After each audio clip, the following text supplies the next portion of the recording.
existential question of who are we? Uh, what kind of identity do perpetrator programs have? We can't really talk about a perpetrator programs movement and being part of that. We definitely feel part of violence against women's movement, but at the same time, we have a complicated role within that framework, somewhat of an intruder syndrome within that focus, in the sense that we are often perpetrator programs are often an afterthought of the coordinated community response. It is often our role to sort of remind of the importance of the perpetrator program. So often, I think we feel partly included, but not really totally part of that movement. So I think the question about what is our identity? Who are we? What do we stand for? What are the risks of the work that we do? And what is the deeper meaning of what we want to do? One of the defining questions that all of us face all the time working with perpetrators is, do perpetrator programs work? Can do men change? Does what you do make sense, in other words? And I think that these are questions that sometimes we also struggle with, especially in the wake of horrible feminicides and many of the horrible acts of violence that we see happening. But we also know that between 20 and 50% of women in Europe are victims of violence, and that this is such a widespread phenomena that we have to work together on understanding and contrasting the root causes of violence, and thinking about how we eliminate those. And basically, root causes of violence are gender inequality and men's violence against women. And both of these root causes will not change if men don't change. So changing men and requiring accountability for violence is a very crucial aspect of ending violence against women. So I think that at core, part of the sense of our identity is around preventing violence to happen in the first place. It's about preventing it from escalating when it has initiated. It's about preventing reoccurrence of violence when there's a pattern of violence that has happened. It's about interrupting intergenerational violence, so preventing that new generations will be again involved in violence. And how do we do this? How is this possible? I think that one essential key instrument of men change and accountability is our collected experiences as perpetrator programs. But the question remains of how do we stay accountable to women's safety, and how do we provide quality interventions? And I think the answer to that is with standards and accreditation. So I think that today is a milestone for the identity of perpetrator programs, because we are making visible the tenets of our work, and we are collectively trying to show how we are going to be accountable. To my knowledge, there are only a few countries that have standards. Actually, not that many throughout the world, if we look globally. And to the best of my knowledge, this is the first time that an attempt has been done to create something that is internationally valid, that is valid across different countries, that tries to combine the practice with the aspirational values of what we do. So I think that it's really with great excitement, and also a sense of a really crucial historical moment in the identity of perpetrator programs that we start today.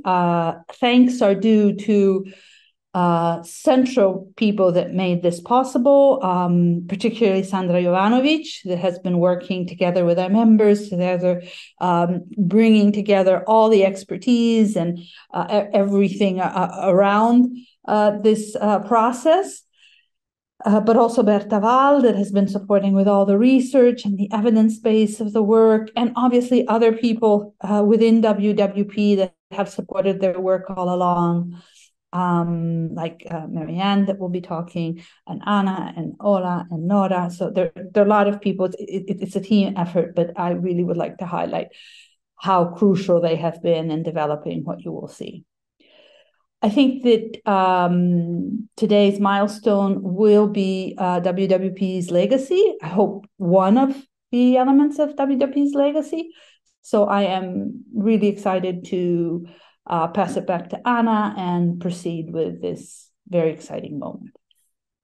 As Alessandra talks about, we have to think we are part of a much wider ecosystem. And I thought I would start by reminding us that really what we know best, the evidence we have from many, many countries, and what we really know is that the support for the victims, survivors of domestic abuse, the evidence is very good that work with victim survivors can reduce re-victimization.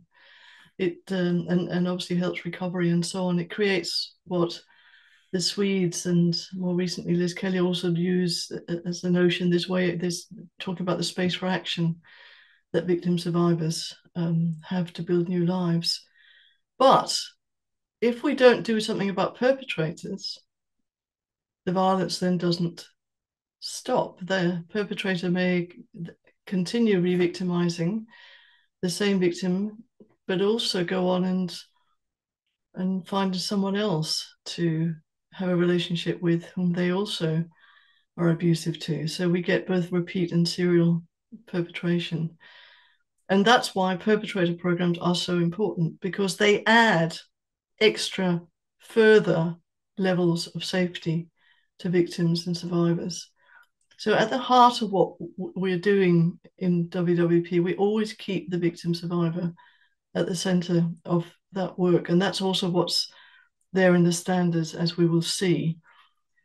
Now, Berta is going to talk a lot more about the evidence that we've been collecting within WWP now for a long time. And we're beginning to have an amazing body of evidence of what works in different contexts across a number of countries who are part of WWP, where the programs are part of WWP. But I'm just going to give you a super quickie kind of overview, more general overview. And I thought, let's be super simplistic here and just see what we're talking about, because across the countries that has membership with WWP, we see lots and lots of different shapes of programs, or we see lots of different interventions that also try and work with men who are abusive. And the more classic shape, of course, is the perpetrator programs, where you have group programs, usually often mixtures of group and individual programs, where the men may so-called self-refer, but they find they're getting pressured by partners or others to get involved in changing behavior. Maybe run by NGOs or others, maybe run money from the state or whatever, but are much more on the kind of what we call the sort of voluntary end, self-referral end. And then you've got the mandated more court provision, which may overlap with the other stuff, of course, but there may be special programs run by, say, probation and so on as well. So those are the much more dedicated interventions for perpetrators. But of course, we see other things, and people who are running other types of interventions also see themselves as working in some way with perpetrators. So you get some anger management programs where they're only doing anger management, and we sometimes see people being referred to that. Now, anger management, of course, is also part of the wider program, but some only do that. You get alcohol, drugs focus, you get counseling because of mental health problems. Now, if we think about these different versions, when we start looking at the evidence for what direction should be going in, we can see that what I had as the perpetrator programs, we have evidence that some of that does work, but what's much more problematic and where we have much more negative evidence, that it could actually increase abuse against victims from time to time, are these more single item kind of approaches. So if someone is doing just anger management, unfortunately, that notion, I mean, time out kind of work can be very useful as part of a wider program. But if you only focus on that, it can teach forms of new control to perpetrators that they use.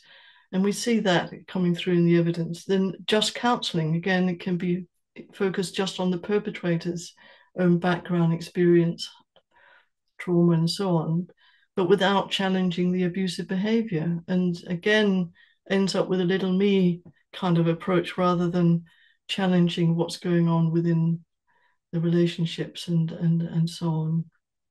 And similarly with alcohol and drugs, really important issues to take up. A lot of perpetrators have issues to do with alcohol, drugs, or mental health issues. But if just those issues are focused on without the behavior work around challenging the perpetration, again, we don't find that the evidence is there for those things being useful or positive in terms of perpetrators. So we need to think about that these things need to be included within the perpetrator programs, because they are things that perpetrators have as needs or issues that they need to deal with. But standalone interventions like this in themselves do not have the evidence that they work for challenging or dealing with perpetration. So what do we know? Just a super quick rundown of some of the things then that we need to really think about is a lot of the evidence actually is not wonderful, and it's because everybody does different evaluations that don't match each other, and therefore we find it really difficult to collate the evidence that we do have, which is again why what Berta is going to talk about is so important, because we've been amassing large quantities of evidence from within WWP. But when you look at all the other evaluations, they often are looking at very different things. So we find it difficult to combine them.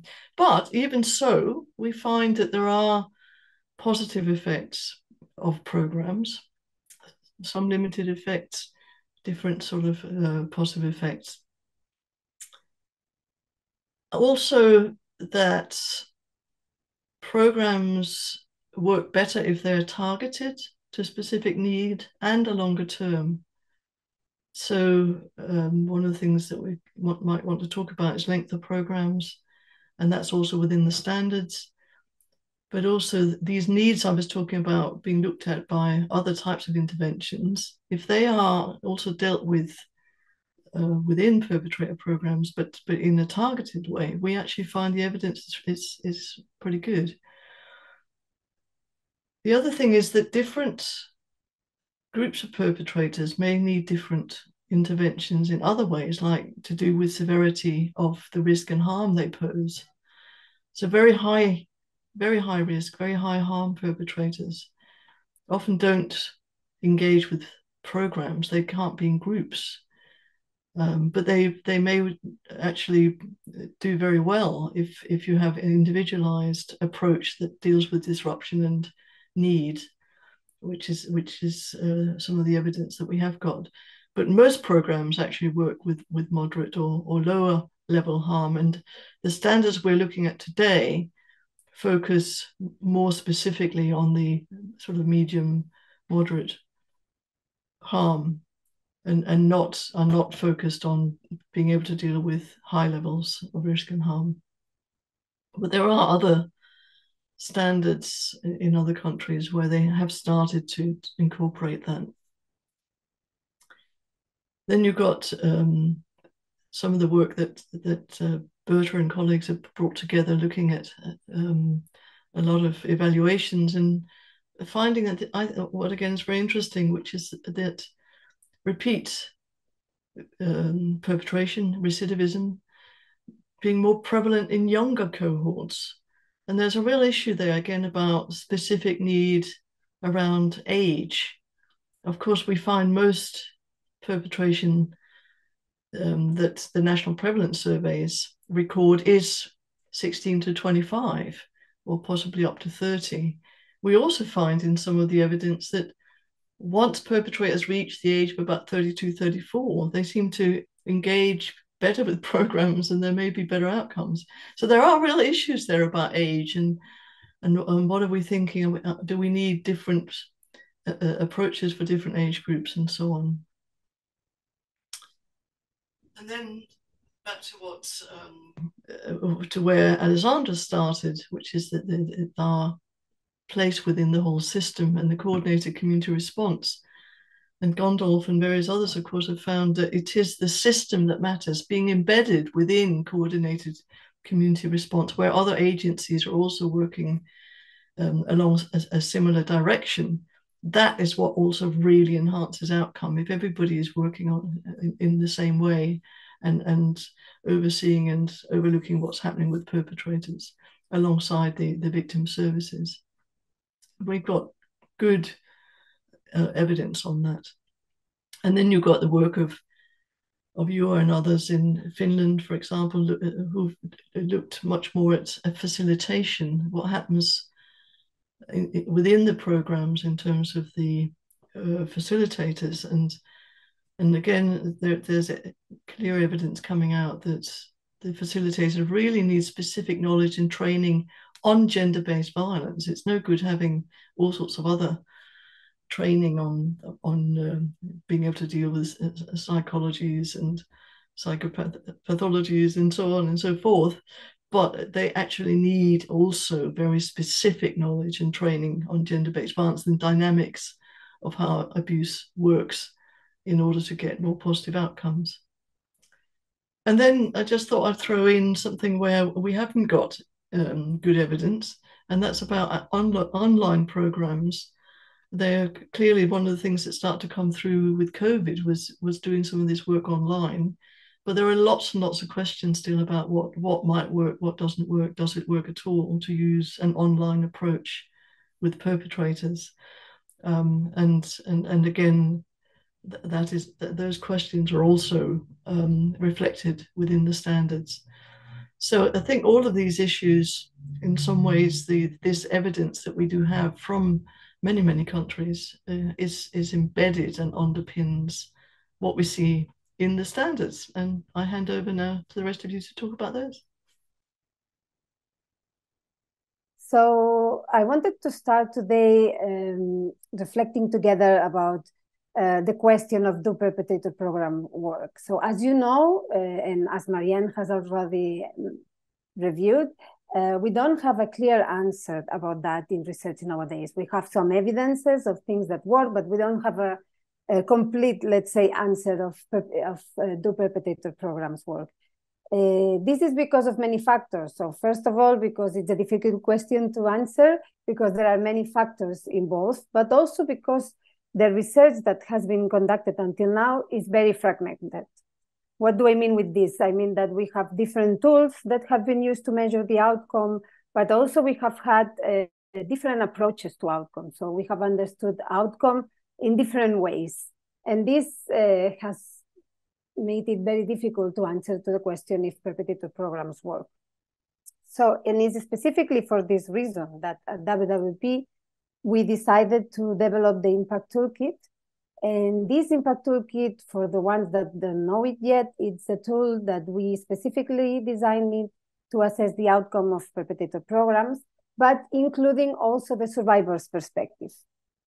So this impact toolkit includes also measures of outcome that move beyond behavior change. So we are not just measuring if the abusive behavior changes, which is obviously something that we include, but we try to include also other measures of success. So for example, victim safety and well-being.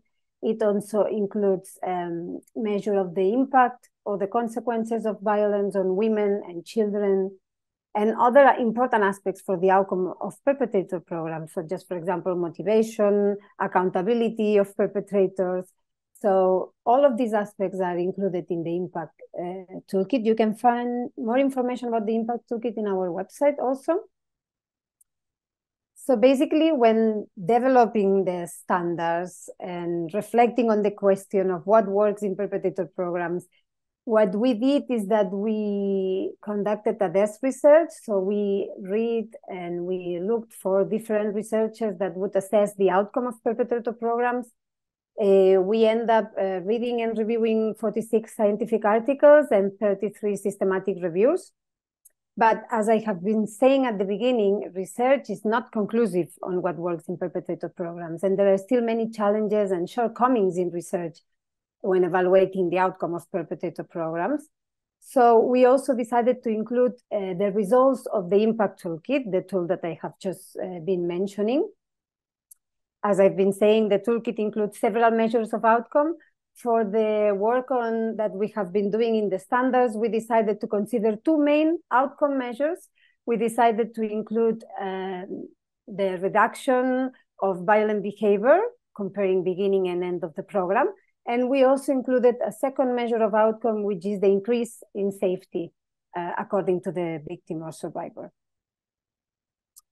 And I think here it's important also to mention that the impact toolkit includes another tool, which is called here program characteristics, or the program questionnaire.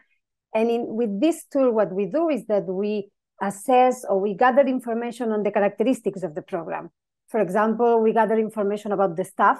What are the qualifications that the staff of your program has? What is the level of dedication or that the staff has? We also ask questions about the cooperation.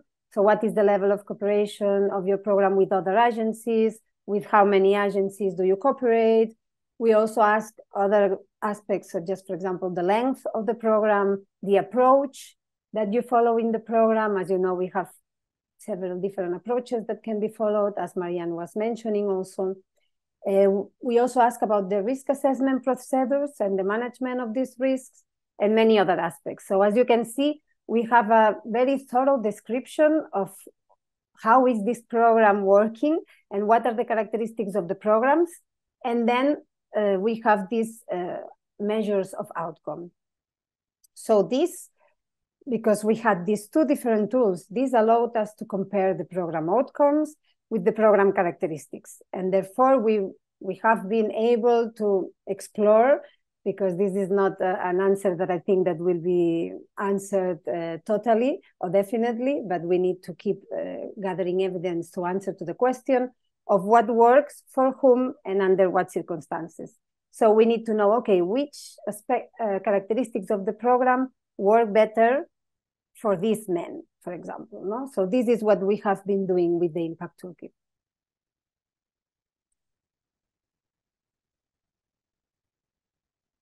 So I will move to the results.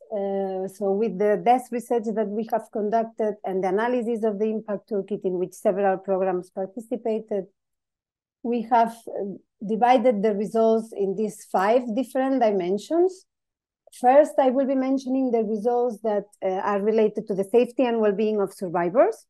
Then I will mention the results that are connected to assessing and managing risk. Then I will mention the results about program design and delivery. Then results that are related to the quality assurance and evaluation of programs. And the final section is related to different aspects of the management of the organization. I will focus on the main conclusions that we have gathered through this research that we have conducted. I'm not going to mention all the results because this would be quite, it would take a lot of time and we don't have time to review all the results. But I want to mention that in the document of the standards, there is an appendix document in which you can find all the results and also the raw data and all the specific data that we have been using, collecting, and all the analysis that we have been doing. So if anyone is interested, you can check on the appendix of the document and the standards. And as I was saying here, I will focus on the conclusions, and I will just review some of the results that allowed us to define or to come to these conclusions. So in terms of safety and well-being, what did we find? Basically, we found that for the outcome of Perpetrator program, it's very important that the programs contact the partners, and that this partner contact is done tailored to the survivor needs. And I will explain in a moment what I mean with that. It's also very important that the partner contact, so when Perpetrator programs contact the partner or ex-partner of the man, this is done with some set of specific objectives, because we have seen that this is connected to better outcome, and I will explain in a moment what do I mean with that. We have also seen that it's important that there is collaboration with women support services, just as Marianne was reviewing a moment ago. We have also found with the Impact Toolkit that those programs that say that have better collaboration with women support services, they also have better outcome at the end of the program. And fourth, we have also seen that it's crucial for Perpetrator programs to have a clear understanding on the ways in which children are impacted by the abuse. And I will explain now in a moment what do I mean with that. So I will focus now on the second and the last conclusion that I have mentioned, and I will explain a little bit more in detail the results that allowed us to have this conclusion or to reach this conclusion. So what do we know about the partner contact? With the results or the analysis that we have conducted with the Impact Toolkit, we have found that when this contact with the partner or ex-partner in the context of the Perpetrator program is done with these objectives, with one of these objectives, so to disseminate information on the content and the methodology, with the objective of providing support to the survivor, with the objective of understanding the experience of violence, or giving emotional support to the victim, or assessing the risk of violence. And I will go more in detail about this assessing risk with the partner in a moment, or evaluating the program's efficacy, there is better outcome for the programs. So that means that the frequency and the variety of the abusive behaviors, they decrease at the end of the program, when the programs state that they do the partner contact because of these reasons. And going to the last, the fourth conclusion that I was mentioning about the importance of being aware of the impact of the violent behavior on the children and including that in the program. We also had some interesting results with the Impact Toolkit. And the first one is that we found that the fact of having a child significantly influences the positive program outcomes. So we saw that for those men that had a child during the program, the results or the outcome were better at the end of the program. We also saw that if at the beginning of the program, either the perpetrator or the partner or ex-partner believed that the child was upset or angry with the perpetrator, they also had better outcomes at the end. So what does it mean? That this awareness of the impact of violence on the children from the perpetrator or the partner or ex-partner also has an impact on the outcome at the end of the Perpetrator program. And these results are connected with previous research that also point out that fatherhood is a crucial motivation for change. So that's why we emphasize the importance that Perpetrator programs should include a reflection on the impact that the violence might have on the children and on how this has to be worked in the program.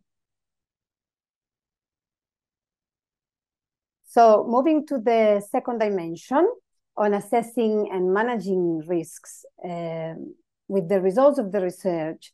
And this, as you know, it has been widely pointed out by previous research, that the assessment of risk and the conceptualization of risk has to be as a dynamic risk, and also that the assessment of risk has to be conducted based on specific instruments, but also on professional judgment. This has been widely tested and agreed in research. Another outcome that also research has pointed out that it's very important is that there is multi-agency collaboration when assessing risk, and that this also increases the outcome of the program. What is maybe not so much, let's say, tested or proved in previous research is that it's very important to assess risk as part of this partner contact, of the procedure of contacting the partner. And why do we say that? We say it because with the impact toolkit results, we have found that when the programs say that they contact the partner or ex-partner to assess the risk of violence, so that when they do this risk assessment, they consider the inputs of the partner or ex-partner, there is an improved final outcome in terms of decrease of violent behavior, but also increase of safety for victims from the victim's standpoint. So we also think that this is a very important and relevant result. Now, moving to the third dimension of analysis in terms of program design and delivery, so how the program has to be designed and which aspects of the program design are more connected to better outcome.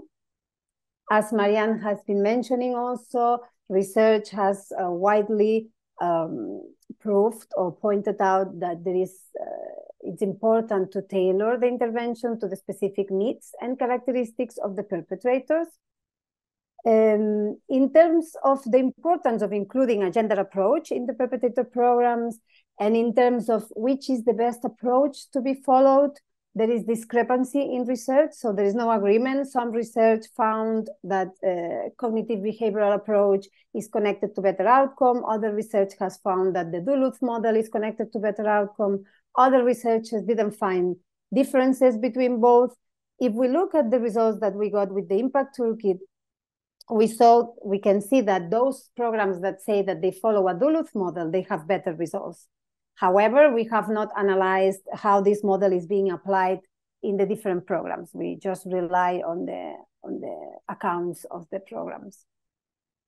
In terms of the length of the program, so how long do these programs have to be, and if the longer they are, the better outcome they have. Again, there is discrepancy in research, and results have not been conclusive. However, some research has stated that longer programs are more likely to increase perpetrators' accountability. So the longer the program is, the more possibilities we have that the perpetrators become accountable for their behavior. And other research has also pointed out that reoffense seems to happen in the first 6 months of the treatment. So the recommendation would be that the program would at least have this 6 months time span or length. And finally, it's also important, and this is connected also to what Marianne was mentioning, to follow this ecological model in perpetrator programs. I will explain this more in detail through the results of the impact toolkit. So the results of the impact toolkit indicated that those programs that said that work on emotional regulation and on aspects related to individual trauma, they have better outcomes according to the perpetrators, but not according to the partners or ex-partners. So we think that this is very important, reflecting also with what Marianne was mentioning before, because then programs, or the conclusion that we derive from this is that programs should not be reduced to emotional management courses, because perpetrators may favor or may change through this type of interventions, but they don't seem to improve the outcome for the survivors or the life of survivors. So it's also very important that working on emotional regulation and working on trauma, they provide better results for the perpetrators when they are worked together. If the programs say that they just work with one or the other, then we don't have better outcomes. So our recommendation would be to not focus just on emotional regulation or trauma, but also to include other aspects, as Marianne was mentioning before.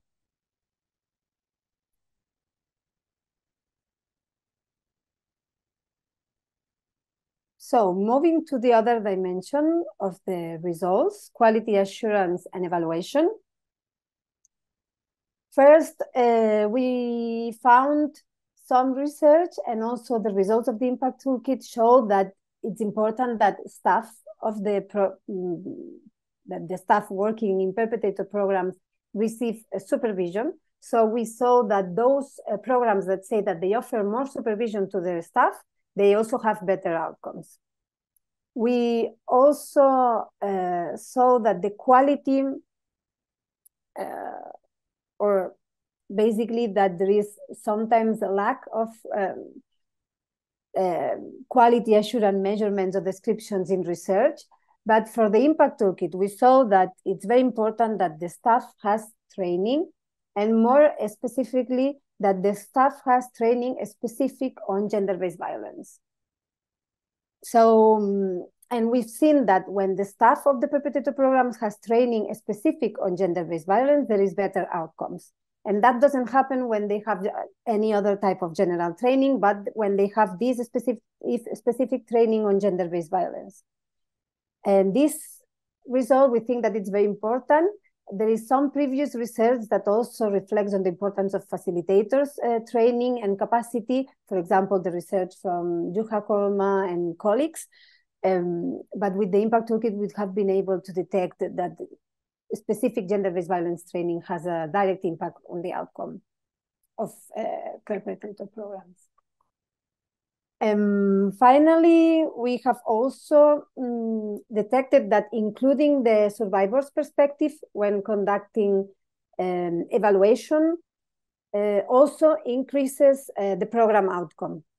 So the impact results showed that when programs contact the partner or the ex-partner with the objective to evaluate the outcome of perpetrator programs, so with the objective to know if this program is being effective according to their experience, at the end of the program, they have a better outcome, both, again, in terms of the violent behavior, but also in terms of the safety.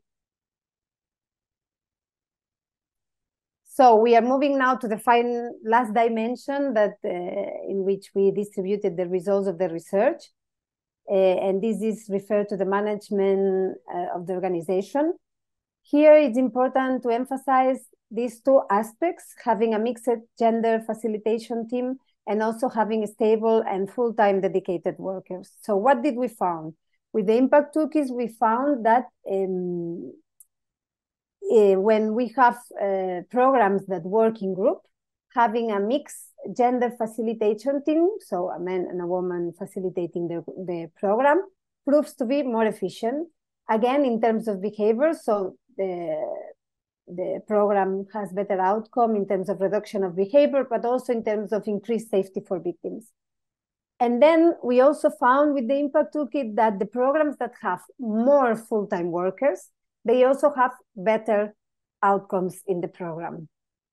See my screen? Yes. Yes. Okay. So I'm really grateful that we have a research team in WWP and that we were able to analyze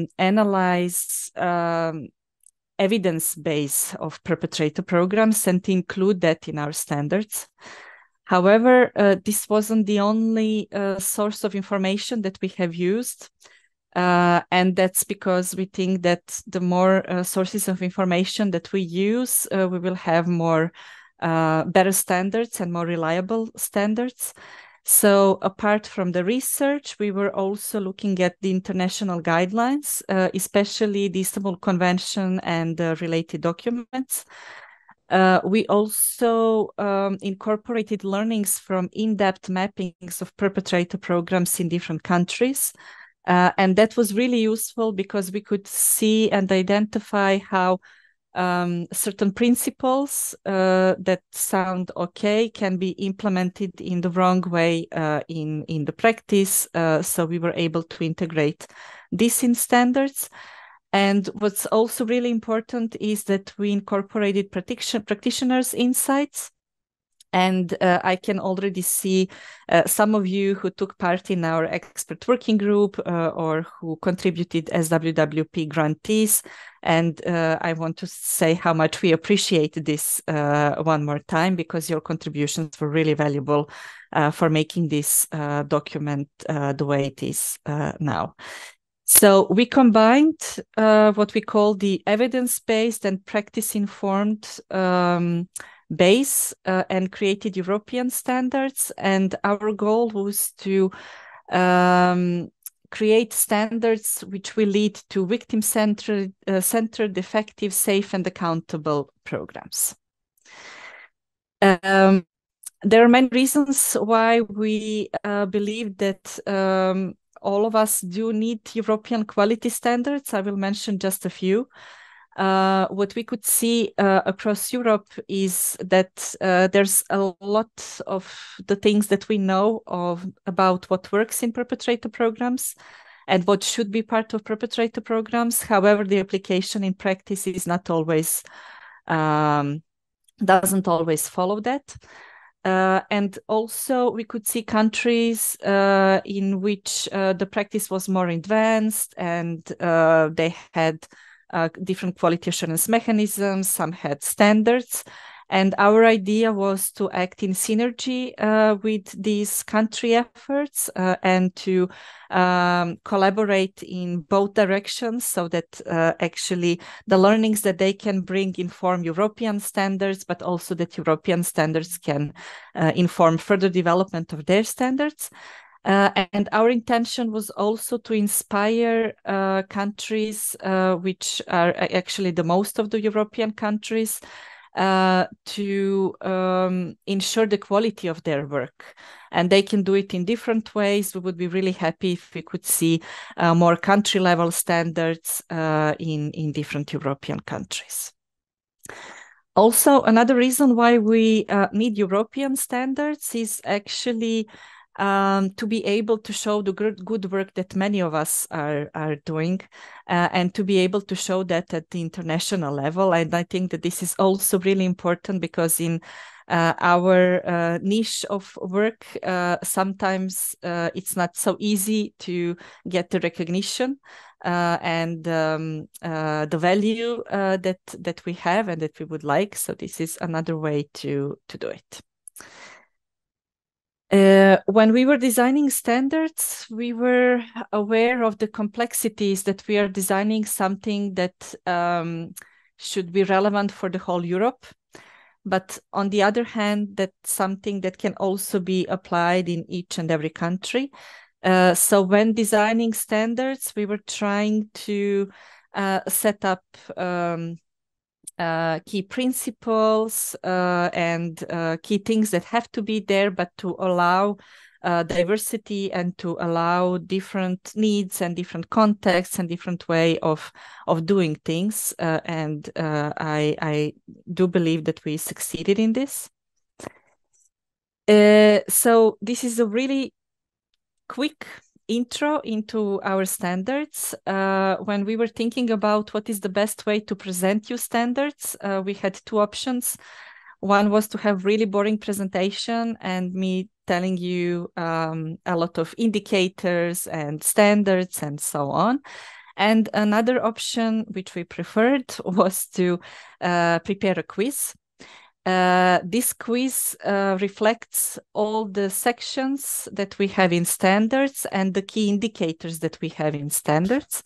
And we think that this is the most engaging and interesting way for you to see what is in the standards and to also reflect, does your practice adhere to this, or you have any specific challenges or practices that might also be relevant to know.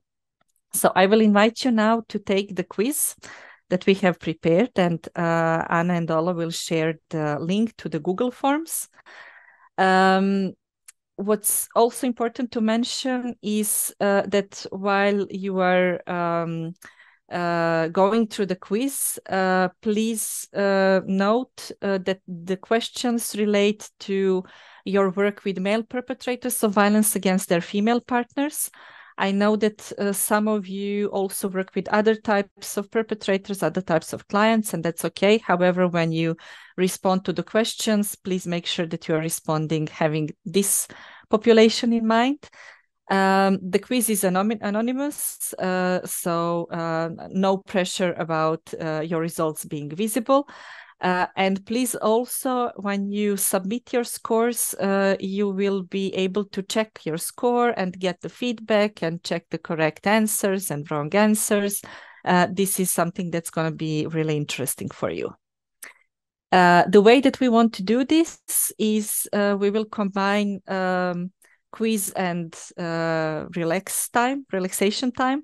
So we want to make this a break so that you can have next 30 minutes to relax, prepare yourself tea or coffee, and also find time to fulfill the quiz. Please be mindful that you will need at least 20 minutes to fill out the quiz, so plan this time accordingly. And we would also like if you could first start working on the quiz to make sure that you have enough time to finalize that before the break is over. So I say that we come back at 35 minutes past 4 Central European time. That's 35 minutes past 3 UK time, and probably there are people also joining us from different time zones, so in 30 minutes from now.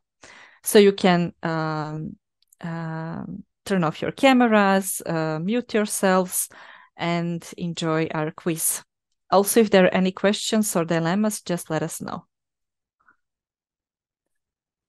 It was informative, interesting, inspiring, eye-opening. It was also detailed, easy to fill in, effective, scary, interactive, detailed. Okay. Validating. Validating. Amazing. Yeah, I see that there are overall positive impressions. Also, for some, it was an eye opener, a bit scary.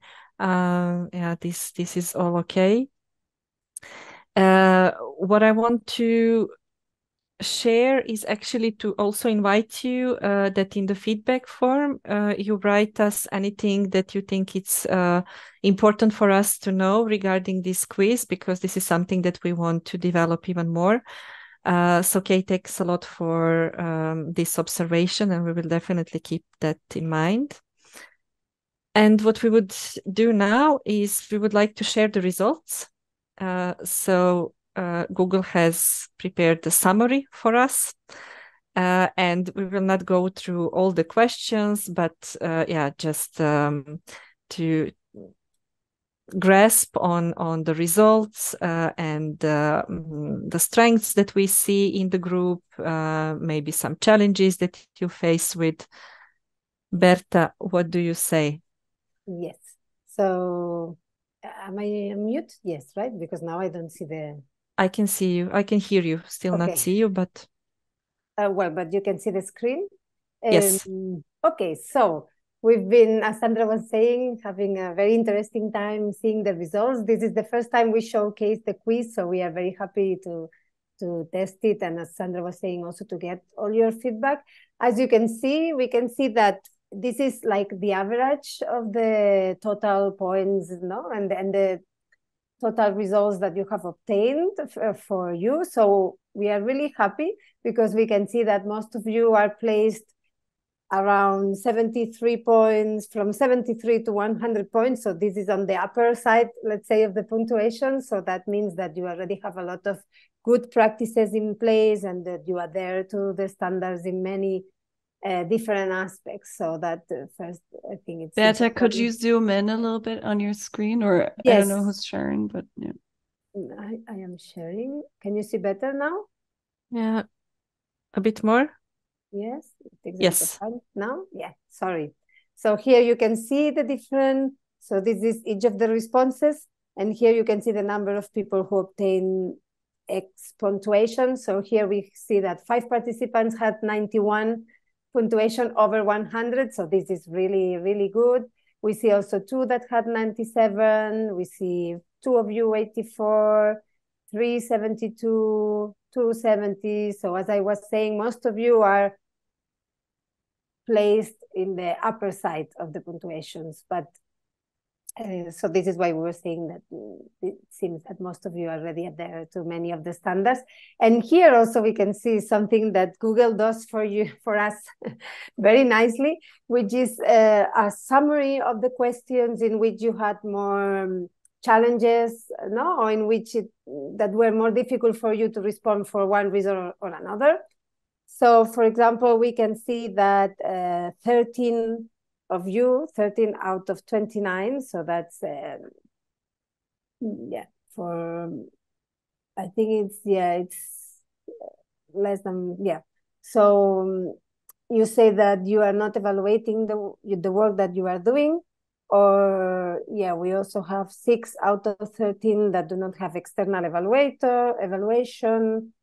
About the follow-up with perpetrators and survivors after the program has finished, we also know that this is a challenge for many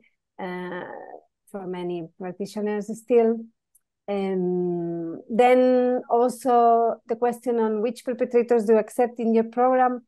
Just a reminder, these 29 or the people who responded well, let's say, to this question, the option was that you have a tailored type of intervention and that you just accept the men that are there or fit to this. Here you can see only perpetrators that fit into the eligibility criteria are accepted in the program. So we see that this is still quite challenging because some of you did not answer positively to this. I don't know, Sandra, if you want to comment something on this before going to the specific. Just to say that I'm quite happy to see that a lot of programs already adhere to most of the standards. And also, I think that it's really good to see if there are some questions that are provoking for you and that kind of open eyes in certain aspects. That's also really good because then you can start working on it. I think that there are also some questions that we might need to pose in a more clearer way to get more precise results. So that's also something that we will keep in mind. Yes, and your feedback will be really welcome. And we also know that this is an ongoing work, so also from all of us. So it's important to see it as a process and not as a final result.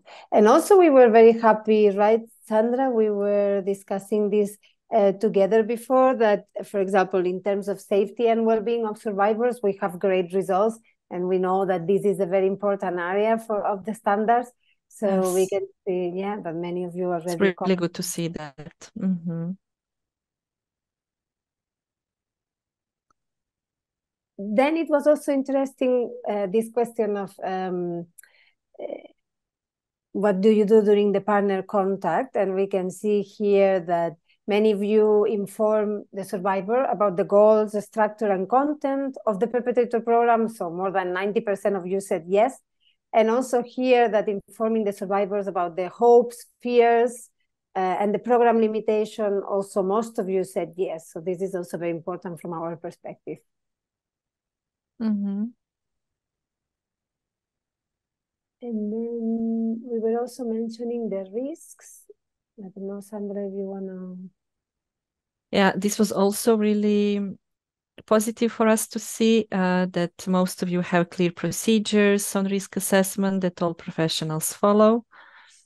That's something that is in standards. And also this, right, that you gather information from the survivors to assess the risk wherever possible. Also, most of you said yes. And also that you get information from other agencies to assess the risk. Also, most of you said yes. Okay. Yeah. So pretty good results. I think that links very nicely with the evidence-based part and the section we will discuss now also. Yeah. Okay. So I think that now you had a chance to do several things. So you had a chance to look at our standards. You also had a chance to kind of reflect on your practice and how much this adheres to the standards. And I think that now it's time to speak a bit more about standards. So I will now present you some key issues around standards. I will present you also the sections that we have and a little bit of content of each section, and you will also receive standards. One of the things that I want to emphasize is what are the possible benefits from the European standards for your programs? And this is definitely a question that you need to answer to. However, the way that we see this and that other programs described it is that these standards could be a way to show your good work to important stakeholders and also funders. It's also a way to get the recognition that we all need. It can also be a way to advocate for certain changes in your country. So if there are some things in European standards that you find useful and helpful, but that's still not the case in your country, this can be a powerful tool to advocate for making that happen. Also, another way to benefit from the standards is to improve your programs, so to reflect on the strengths and the areas for improvement of your programs, and also to get tailored support to improve certain aspects of the work that you're doing. These are our standards. I'll ask Anna and Ola to put the link to the chat so that you can also see the document. In this document, you'll have a chance to read the introduction, descriptions about the standards, the evidence-based of the standards. As Berta mentioned, we also have an appendix that summarizes the research part that fed into the standards. And we, of course, have standards and all the indicators.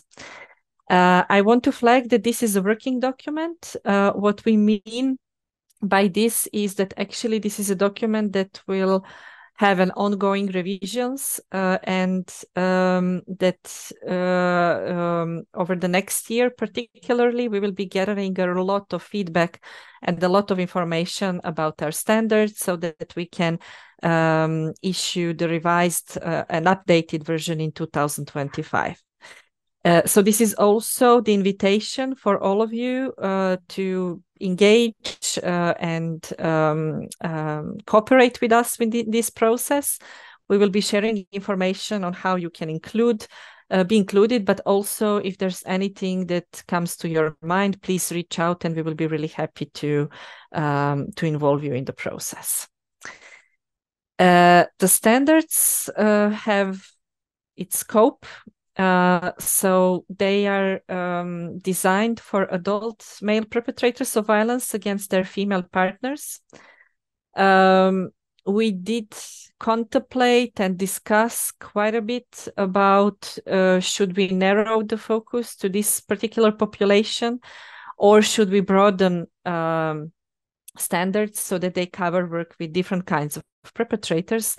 The reason why we decided to focus on male perpetrators of violence against their female partners or ex-partners is because we know that this is a really prevalent form of violence. Most of our programs work with this category, and there is enough research and other evidence that we can use to be able to provide standards in a responsible way.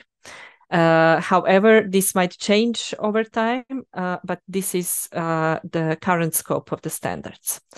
These are also minimal standards, so they're not aspirational. We see them as minimal standards of safe practice.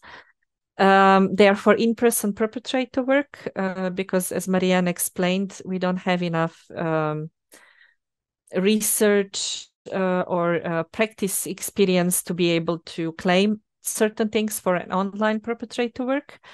And these standards define let's say, key elements of how perpetrator programs should function, but also what are the key elements, activities, functions of the partner service.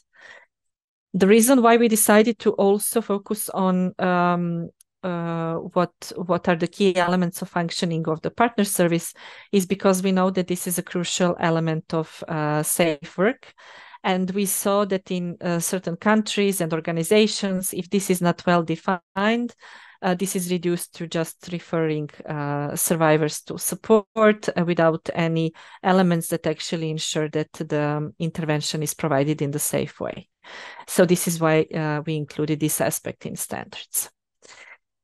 You will also see that in standards, we think about perpetrator programs as broad interventions. So we do focus on program and its curricula. So what we do with men when we sit in front of a person or a group.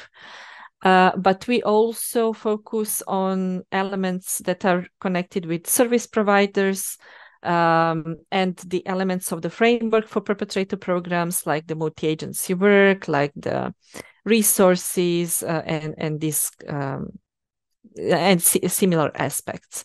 Again, the reason why we do this in this particular way is because we know that all this is relevant for the outcomes of the programs and for safety of programs. So, for example, if you have a really good curricula, but you don't have trained service providers, then your intervention probably is not going to be efficient. And the key aspect that we are focusing on is that all these elements need to be need to have safety and well-being of survivors at the forefront of everything that they do. These are the sections and the areas that we cover in standards. And you may notice that this is also how the evidence base for standards is organized. So we focus on safety and well-being of survivors. And in this section, we focus on areas of partner contact and support, children, information sharing and decision-making. Then we have a section on assessing and managing risk. And there we focus on the areas of risk assessment and risk management.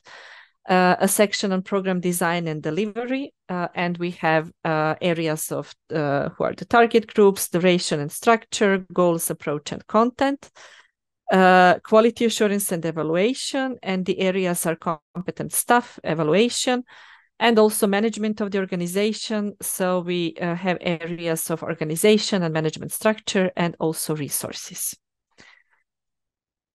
So I will present now standards of each section. However, I want to emphasize that in standards, this will be explained in much more detail. And when you read through the indicators, things are going to be much clearer. So in this section of safety and well-being of survivors, the standards that we have are that perpetrator program collaborates with the partner service, which offers timely, individually tailored support to women survivors, while mitigating any risk to survivors that may arise from the perpetrator's engagement in the service. So basically, here we say that there needs to be partner service collaborating with the perpetrator program. We acknowledge that there are different ways to do that, and that different models might fit more for certain programs. So either it can be external women's support service, which offers a lot of advantages, or this can be an integrated professional organizational unit. However, we also define what are the key elements of this kind of collaboration and the role of partner service. We also have a section that focuses on children and why the role of perpetrator programs is also to protect children, and indicators that cover that. And we have indicators that focus on procedures. So how do we work together? How do we exchange information between perpetrator program and partner service? What kind of information we exchange with our clients, so perpetrators and survivors? So this is all the content of this section. Then we have a section on assessing and managing risk. What we want to bring to the forefront is that this is the key element of any safe perpetrator program, and that this is something that should be done jointly between perpetrator program and partner support service in a way that is ongoing and for every client. And that also it should be done in a way to consider both static and dynamic risks, and to use appropriate tools and structured professional judgment to make assessments about the risk. We also want to emphasize that it's important not to stop when the risk is assessed, but to take some measures to manage and mitigate those risks, both in through internal actions and internal activities, but also through cooperation with other agencies. Regarding program design and delivery, so you will see that we don't impose any particular model. We impose the structure of the program, that there needs to be an intake phase, intensive phase, closing phase, follow-up. We give some indications on the recommended duration of the perpetrator program, depending on if it's a group intervention or one-to-one intervention. And we define different principles that have to be followed. For example, the program needs to be gender sensitive, that it needs to focus on understanding perspectives of survivors, impact of violence, and so on. This is all something that you will be able to read. Regarding quality assurance and evaluation, we focus on the competencies of staff, why this is relevant, and what are the minimal ways to ensure that, like having specifically trained professionals for working with perpetrators, ongoing training, supervisions, and we also suggest that programs need to have measures in place to evaluate both the process and the outcomes of their work in a way that's going to integrate perspective from the perpetrator, but also, whenever possible, perspective of survivors, information from other resources, and to be able to compare these perspectives and to do a comparison throughout the program, or at least before the program and after the program. And the last section focuses on organizational management, and there you will see that we don't have a lot of indicators, but the key message that we want to send is that management structures are important and they need to be clearly defined. And there should be also equality between perpetrator program and partner support and partner service if this is provided by the same organization. And we also acknowledge and say that both perpetrator program and partner service need to have adequate resources to implement their intervention. So these are standards in a nutshell. However, I'm quite aware that you are not able at this point to fully understand what is in the standards. I hope that you got at least some information about that, and that when you read through the whole standards, things are going to be much clearer.